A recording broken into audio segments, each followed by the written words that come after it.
Bienvenue, c'est Auditis. Bonjour Euphémia. Bonjour. Je suis heureuse de vous accueillir aujourd'hui dans notre centre, dans notre laboratoire d'acoustique médicale. D'accord, très bien. Est-ce que vous pouvez vous présenter en quelques mots? Moi, je m'appelle Euphémia Rossel.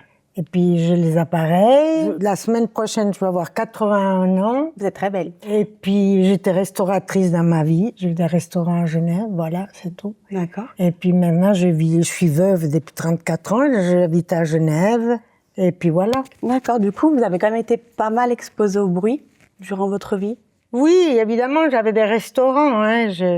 On a eu 7 restaurants avec mon mari. Alors ça. Quand j'étais enfant, je me souviens que j'avais souvent mal aux oreilles, hein. Des otites, des trucs comme ça. Ben, d'accord. Vous étiez sujette à beaucoup d'otites?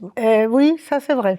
Et puis il y a eu, en décembre, il y a eu 25 ans, en décembre dernier, j'allais quand même chez le médecin pour regarder les oreilles comme ça. Et puis, je suis partie en décembre à New York, il y a eu 25 ans en arrière.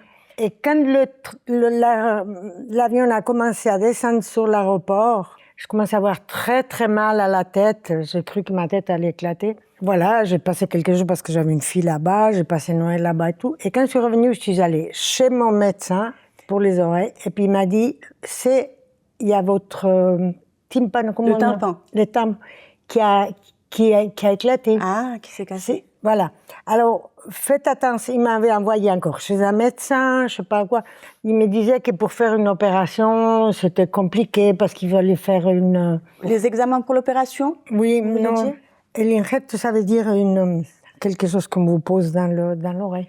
Alors, pour finir, il m'a dit, si vous êtes quelqu'un de soigneuse, que vous faites attention, de pas que l'eau rentre. Il ne faut pas qu'il y ait d'eau, exactement. Alors bon, moi j'allais tous les semaines chez le coiffeur, j'amenais des cotons, et puis ce matin je me suis lavé les cheveux moi-même, alors je fais toujours très attention. J'ai jamais eu de problème. Oui, mais bon, mes enfants me disaient que j'entendais pas très bien. Oui, j'allais en venir à ça. Alors voilà, que j'entendais pas très bien. Ça faisait déjà 3-4 ans qu'ils étaient derrière moi pour me dire « Maman, tu devrais peut-être mettre un appareil et tout ça ». Et puis bon, ben voilà, je suis allée l'année dernière regarder parce qu'effectivement, quand on était en famille comme ça, je participais pas à la conversation parce que j'avais des problèmes pour comprendre. Et puis, il m'avait dit, alors là, le médecin m'a dit que j'avais perdu ici 59%, donc l'oreille qui est percée, et 30% dans l'autre. Évidemment, j'avais 80 ans, donc c'était aussi... Voilà, c'est comme ça que j'ai décidé de mettre l'appareil. C'est vos proches, c'est vos enfants qui vous ont fait ce déclic-là? Oui, mes 2 filles. J'ai une fille à Dubaï et puis l'autre, en ce moment, elle est à Madrid. Vous passez beaucoup de temps au téléphone? Non, avec la plaquette, on se parle comme ça. Puis moi je voyage assez, je vais beaucoup maintenant à Madrid et puis je suis espagnole moi. Hein. Enfin, je suis suissesse par mariage, bref. Alors voilà, puis j'ai les appareils et puis je me suis très bien habituée à ces appareils, ça va. Et comment décririez-vous, du coup, l'évolution de votre audition au sein de votre vie? Est-ce que dans votre vie, il y a eu des moments qui ont fait que vous vous êtes rendu compte que vous aviez une perte au niveau de l'audition? Oui, bien sûr, bien sûr. Avant d'être appareillé, bien sûr. Avant d'avoir... Si, je me rendais compte quand même que j'avais perdu... Mais bon, c'est quand même des appareils chers, alors on hésite toujours à le faire et tout ça. Et puis, il me semble aussi que vous aviez votre sœur qui a porté des appareils. Elle est en Italie, ma sœur. Oui. Et puis, elle s'est pas habituée, elle les a rendus, les appareils. Elle n'était pas contente. Je lui ai dit à monsieur, on en avait parlé une fois, puis je lui ai dit, il m'a dit sûrement parce qu'ils étaient mal mis ou c'était pas... C'est possible, oui. Voilà. Alors, voilà, moi, les appareils, je les mets, je me lève le matin et tout, je fais ma vie et tout, et quand je me douche, et que je me prépare, je les mets, puis je les enlève quand je vais au lit. Vous les gardez donc toute la journée? Oui. Vous les supportez très bien? Voilà. Alors, il faut que je fasse très attention quand même. Le fait de porter des lunettes, j'ai toujours peur que je puisse perdre... Ça les accroche, quoi. Voilà, parce que 2-3 fois, tout à coup, j'ai regardé, puis... Savoir s'ils sont toujours là? Voilà, et puis alors, ils avaient bougé et tout. Donc, je suis très attentif à ça, parce que j'ai une assurance pour ça, mais moi, ça va. Voilà, mais je porte ça toute la journée, puis je me rends même pas compte. C'est génial, c'est génial. Maintenant, on va parler de la première fois où vous avez passé, du coup, le pas pour venir chez nous. Vous avez fait le pas pour venir nous rencontrer. Oui. Quelle a été votre impression au moment de notre première rencontre? Alors, je suis venue ici et puis j'ai eu toujours un bon contact avec ce monsieur qui est ingénieur biomédical. Exactement. J'ai une petite fille de 25 ans qui est aussi ingénieure biomédical, Ah, génial. qui est à Londres. Alors, on a pas mal discuté comme ça. Au moment de l'appareillage, au moment où vous avez été appareillée pour la première fois, Oui. est-ce que vous avez eu des appréhensions, des doutes, une fois rentrée à la maison, que vous êtes retrouvée toute seule avec du coup ces nouveaux appareils?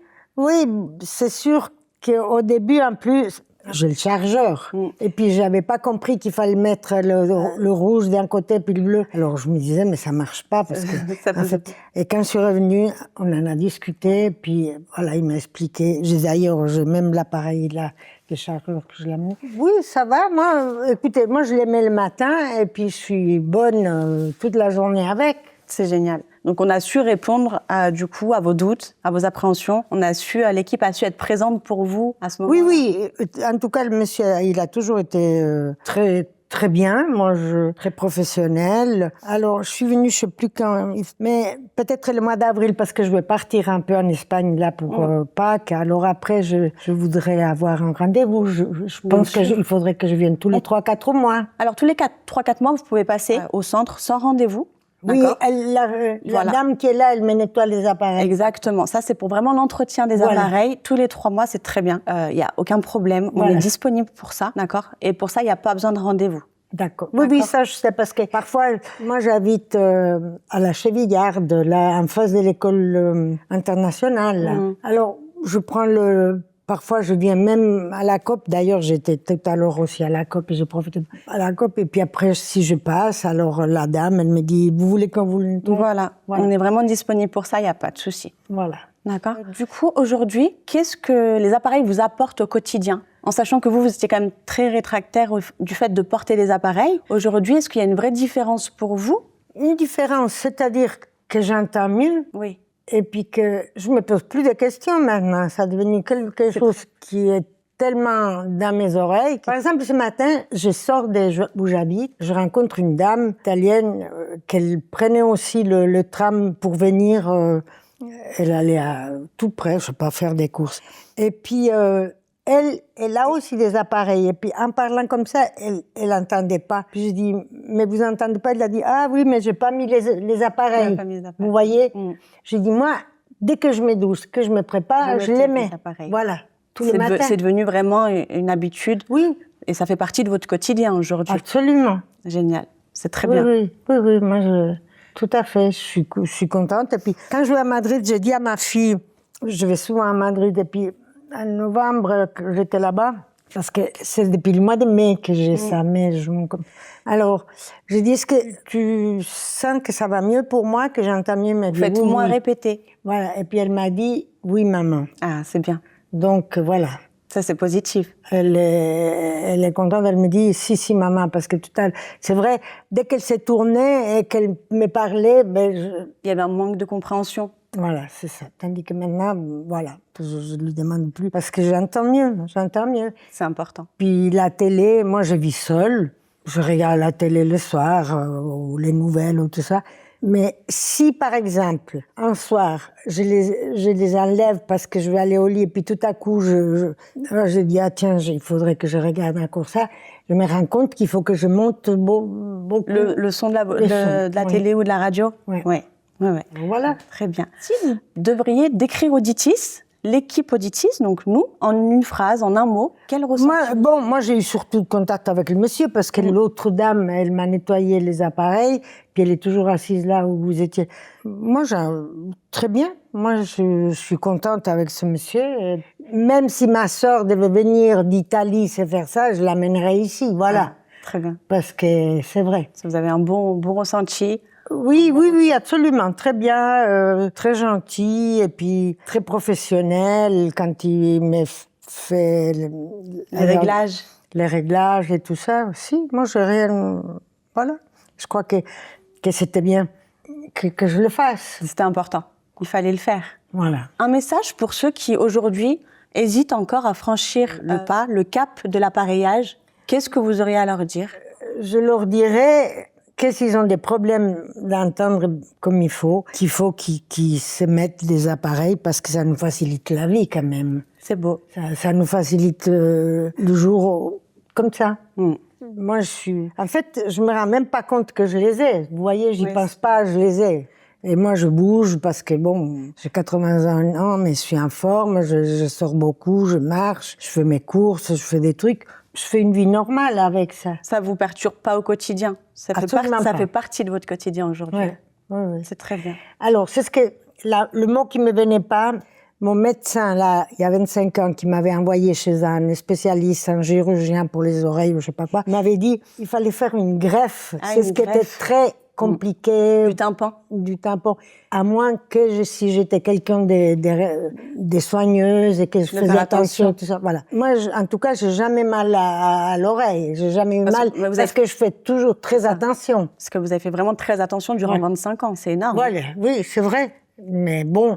Au départ, je me souviens qu'il y a quelques années, que j'allais une fois par année chez le médecin, il me disait que j'avais perdu le 30%. Puis l'année dernière, on m'a dit que j'avais perdu 59% de cette oreille gauche. Donc c'était déjà beaucoup, plus de 30 de l'autre côté, qui m'a dit aussi, ben voilà. Hein. Merci beaucoup, Euphémia, pour ce témoignage. Mais je vous en prie. Vous avez rien d'autre à rajouter? Non, moi ça va bien, je suis contente de venir là, puis c'est très bien.